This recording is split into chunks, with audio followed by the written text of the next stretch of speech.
Dans cette vidéo, nous allons étudier le mouvement d'une particule élémentaire chargée sous l'action individuelle d'un champ électrique ou d'un champ magnétique. Afin de faciliter la mise en œuvre des équations, nous considérerons le cas des champs uniformes et stationnaires.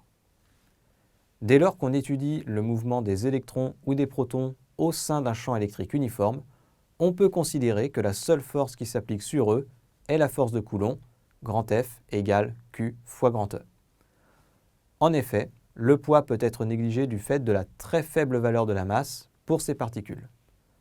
L'énoncé du principe fondamental de la dynamique nous permet alors d'écrire la relation suivante: Q fois grand E est égal à m fois petit a, avec petit a l'accélération propre à la particule.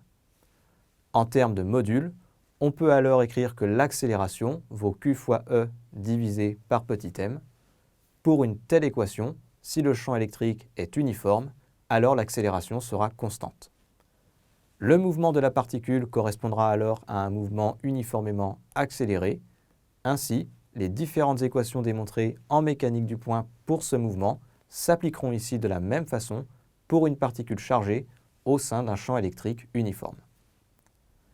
De la même façon que précédemment, c'est-à-dire en négligeant l'effet du poids, on peut considérer que la seule et unique force qui s'exerce sur une particule plongée dans un champ magnétique uniforme est la force magnétique. Nous considérerons dans un premier temps une particule qui se déplace avec une vitesse v perpendiculaire au champ magnétique. Dans ces conditions, la force magnétique s'exerçant sur elle, c'est-à-dire le produit vectoriel de v par b, multiplié par la charge q, sera forcément perpendiculaire à la vitesse de la particule. Cela aura pour conséquence d'imposer un mouvement circulaire à la particule, puisque la force magnétique deviendra une force centripète.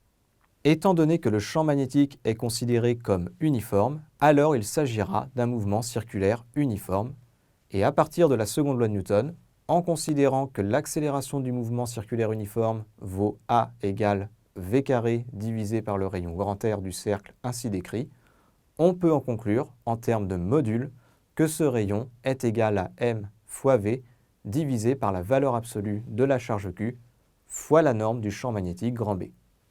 Étant donné que la vitesse de la particule est constante, on peut en déduire une période de révolution grand T égale au périmètre du cercle divisé par cette vitesse v. L'inverse de cette période est appelée la fréquence cyclotron. Deux propriétés importantes découlent de cette définition de la fréquence. Tout d'abord, on peut constater que la fréquence est indépendante de la vitesse de la particule. Et en second lieu, on peut remarquer que toutes les particules ayant le même rapport charge sur masse ont la même fréquence de rotation. Ces propriétés sont très importantes au sein des accélérateurs de particules, comme nous le verrons dans une prochaine vidéo.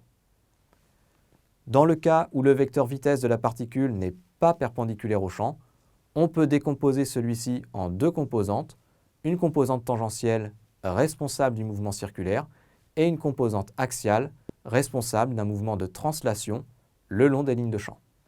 Pour une telle configuration, on obtient alors un mouvement hélicoïdal.